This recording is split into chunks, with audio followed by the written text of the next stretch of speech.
এরকম যদি হতো, তুমি আছো কোথাও, কোথাও না কোথাও আছো।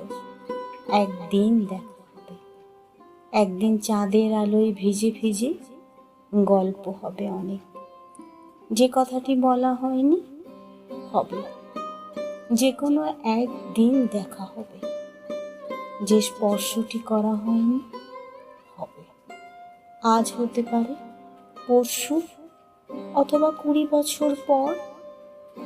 যে চুমুটি খাওয়া হয়নি, অথবা দেখা হবে না। 20 কেটে গেছে, 2-20ও। তুমি আছো কোথাও। ভাবা যেত তুমি হাঁটছো বাগানে, গন্ধরাজের গন্ধ নিচ্ছ, গোলাপের গোড়ায় জল দিচ্ছ, কামিনীর গা থেকে আলগোছে সরিয়ে দিচ্ছ।